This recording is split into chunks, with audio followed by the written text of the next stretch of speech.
కలియుగము దోషాలతో కూడినటువంటిది అని మనం వింటూనే ఉన్నాము. అంటే ఈ దోషము ఆ దోషము గ్రహ దోషము అనే ఒక మానసిక స్థితిలో మానవాళి పడిపోయి ఎన్నో రకమైనటువంటి ఆందోళనని చెందుతూనే ఉన్నారు. అయితే ఈ ఒక దోషాలని, అంటే ఎటువంటి దోషాలనైనా సరే గోసేవ చేయడంతో పటాపంచలు చేయవచ్చు, పటాపంచలు అయిపోతాయి అంటూ వింటున్నాం. ఇది ఎంతవరకు సత్యం గురువుగారు? చాలా మంచి ప్రశ్న అడిగావమ్మా. పూర్వము మనకి అనేక మంది మహర్షులు ఉండేవాళ్ళు. అందులో ఉద్ధవుడి గురించి చాలామందికి తెలిసి ఉంటుంది. వాళ్ళందరూ గో సంరక్షణకు సంబంధించినటువంటి వంశమే, అంటే కృష్ణ పరమాత్మ తాలూకు సంబంధించిన యదువంశంలో వాళ్ళే. గో సంరక్షణ అనేటటువంటిది ఆయన చేయడం వల్ల కృష్ణ పరమాత్మ దగ్గర నుంచి ఉపదేశాన్ని పొంది బ్రహ్మజ్ఞానాన్ని తెలుసుకోగలిగాడు. ఒకటి. ఉటంకుడు అనేటటువంటి ఆయన చాలా అద్భుతమైనటువంటి గురువుగారి యొక్క మాట తీసేయకుండా పరిరక్షణకి వెళ్ళినటువంటి ఆయనకి 400 ఆవులు ఉన్నాయిరా, 1000 ఆవులు చెయ్యి అన్నాడు. చదువే అన్నాడు చెప్పలా. ఆ ఆవే బ్రహ్మజ్ఞానాన్ని చెప్పింది అని చెప్తారు. చెప్పి రెండో పాఠం అగ్నిహోత్రుడి దగ్గర పోయి నేర్చుకో, మూడోది హంస దగ్గరికి, అట్లా ఒక్కొక్కళ్ళ దగ్గరికి పంపించారు. అంటే గోవుకి సేవ చేయడం వల్ల మనిషికి అవసరమైనటువంటి బ్రహ్మజ్ఞానము అనేది లభిస్తుంది. జ్ఞానమే కదా, జ్ఞానాదేవత కైవల్యం వచ్చేది. సరే, ఇది పెద్ద స్థాయి. ఈ జీవన్ముక్తులు, జ్ఞానము, యోగము అంత వద్దండి. మా ఇంట్లో ఎప్పుడూ సమస్యలమయంగా ఉంటుంది అంటే, నాయన నీకు ఏ గ్రహస్థితి బాగుండకపోతే దానికి సంబంధించినటువంటి ప్రతిగా ఆవుకి తీసుకొని వెళ్ళి అన్ని పెసలో, శనగలో, బొబ్బర్లో కొద్దిగా పెట్టినట్లయితే నీకున్నటువంటి గ్రహదోషాలన్నీ పోతాయి. ఎందుకు పోతాయి అంటే, ఆవు లోపలే సమస్తమైన దేవతలు ఉన్నారు.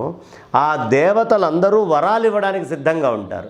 ఒక్కసారి ఆవు సంతృప్తి పడ్డదా, ఇంత తిని ఆవు లోపల ఉండే దేవతలందరూ సంతృప్తి చెందుతారు. సంతృప్తి చెందినటువంటి దేవతలు నీకేం కావాలంటే అది ఇస్తారు. దీంట్లో అనుమానమే లేదు. ఏం కావాలంటే అది ఇస్తారు. కాబట్టి ఆ గోవుకి చేయడం వల్ల సమస్తమైనటువంటి దోషాలు పూర్తిగా పోతాయి. అసలు ఆవునే పెంచుకుంటే వాడి పుణ్యం ఎవడూ చెప్పలేడు. అపరిమితమైనటువంటి పుణ్యం వాడికి వస్తుంది. ఏమండి, నాకు ఇట్లా చంద్రగ్రహం సరిగ్గా లేదండి, నాకు బుధగ్రహం సరిగ్గా లేదండి, నా గురుగ్రహం సరిగ్గా లేదండి. నీకు ఏ గ్రహం బాగుండకపోయినా ఆవు దగ్గరికి వెళ్ళి ఆ ఆవుని చక్కగా గంగడోలు నిమిరి అంత ఆవుకి తినటానికి యోగ్యమైన, చాలామంది పెట్టేయండిరా అని ఈ మధ్య టీవీల్లో ఎవరు పడితే వాళ్ళు ఆవుకి బెల్లం పెట్టండి. అది తెలిసి తెలియనటువంటి మాటలు. ఏ ఆవుకి పెట్టాలి? అప్పుడే ఈనినటువంటి ఆవుకి బెల్లం పెట్టాలి. అదే కడుపుతో ఉన్నటువంటి ఆవుకు పెడితే అబార్షన్ అవుతుంది. ఇది తెలియకుండా ఇష్టం వచ్చినట్టు టీవీల్లో చెప్పడం, మాకు మా గురువుగారు చెప్పారండి, మా అయ్యగారు చెప్పారు, అందుకని మేము తీసుకొచ్చాం, ఆవుకి బెల్లం పెట్టాలి. ఏది పడితే అది ఆవుకి ఎలా పడితే అలా పెట్టకూడదు. ఏ ఆవుకైనా పెట్టగలిగింది గడ్డి.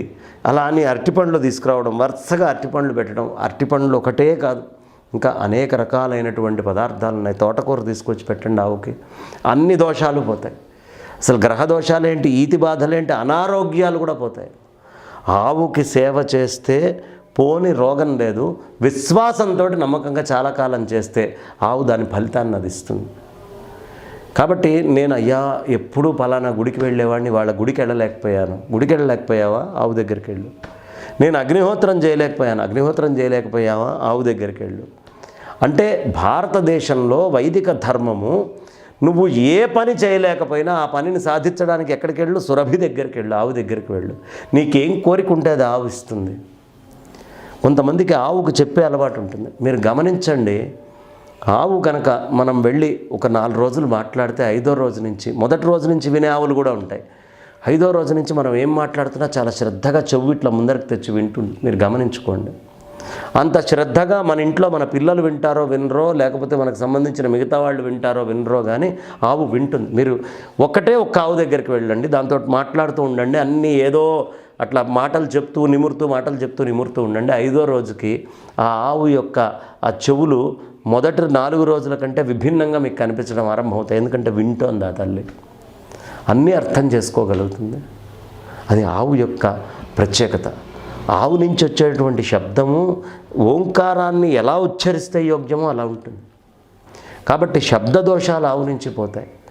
దృష్టి దోషాలు మనకి ఎక్కడికైనా బయటికి వెళ్తే కావాల్సినంత దిష్టి, కొద్దిగా దిష్టి ఇవాళ రేపు ప్రతివాడు ఎదుటివాడిని చూసి ఏడవడం, వాడు ఇంత స్థాయి, వాడు ఇంత డబ్బు సంపాదించేశాడు, వాడు అది చేశాడు ఇది చేశాడు, నువ్వేం చేసావో ఆలోచించుకో అనాల్సింది పోయి పక్కవాడు ఏం చేస్తున్నాడు అని వాడి మీద దృష్టి పెడతాడు.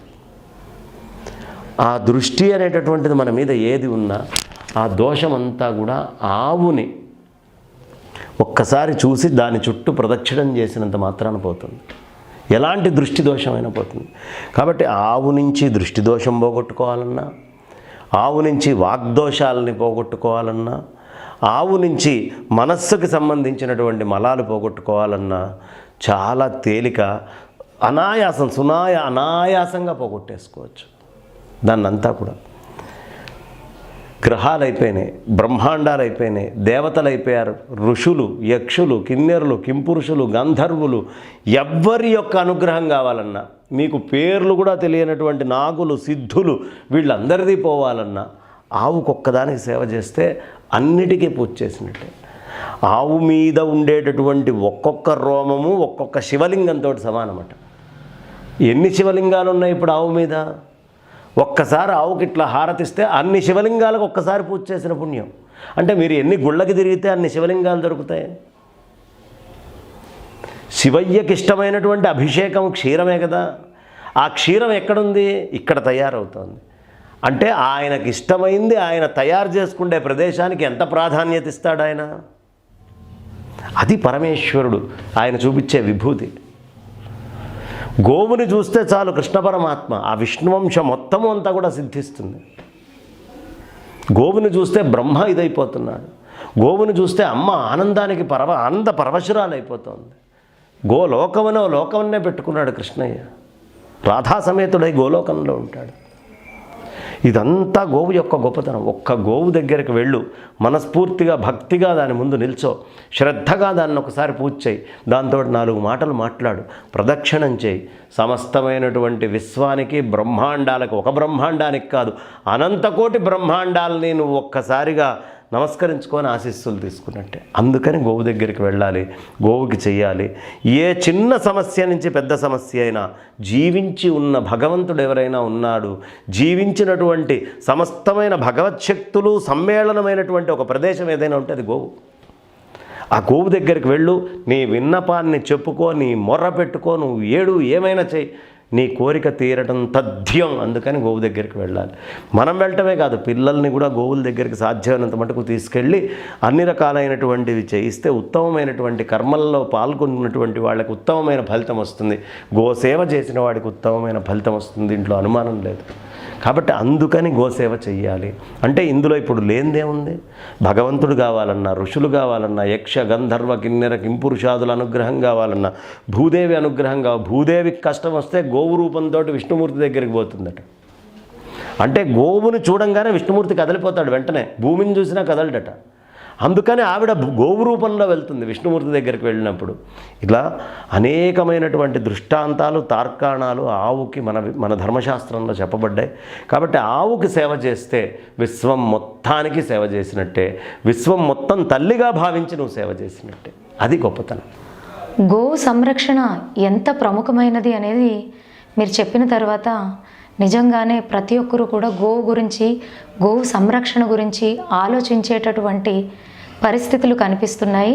తప్పకుండా ప్రతి ఒక్కరూ దీన్ని మనసుకి తీసుకుని గో సంరక్షణ గురించి ఆలోచించాలని కోరుతాను. గురుగారు, ధన్యవాదాలు. చాలా చక్కటి విజన్తో వైదిక ధర్మాన్ని అందరి హృదయంలోనూ ఎప్పటికప్పుడు నృత్యం చేయించాలనే ఉద్దేశంతో, ఎవడు నృత్యం చేసేటటువంటి వాడు? రుద్రుడు. అలాంటి ఆ రుద్రుడి యొక్క నామ సంకీర్తనం ఎందుకు తీసుకోవాలయ్యా అంటే, ఎప్పుడు రుద్రుడిని తలుచుకుంటామో మన హృదయంలో రుద్ర తాండవం నడుస్తూ ఉంటుంది. ఆ రుద్ర తాండవము ఎలా నడుస్తుందో ధర్మము అనేటటువంటిది కూడా తాండవం చేయించాలి అనే ఉద్దేశంతో రుద్ర అనేటటువంటి ఛానల్ని మన వినాయక చవితి రోజు ఆరంభం చేశారు.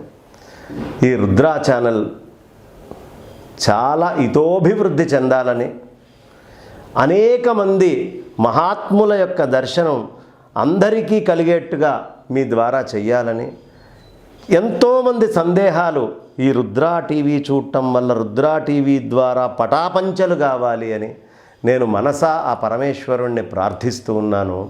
మీరందరూ కూడా ఆ రుద్రా టీవీని మీది అని అనిపించుకునేట్టుగా సబ్స్క్రైబ్ చేసుకొని చక్కగా అందులో వచ్చే అంశాలన్నిటినీ చూసి మీకు నచ్చినటువంటి ప్రతిదాని మీద ఒక లైక్ కొట్టండి. ఆ లైక్ కొట్టడం వల్ల నిర్వాహకులకి ఇంకో 4 వీడియోలు చెయ్యాలి అనే సదాలోచన వస్తుంది అని చెప్తూ నా వాణికి విరామాన్ని ఇస్తున్నాను. రుద్రా టీవీకి ధన్యవాదాలు. స్వస్తి.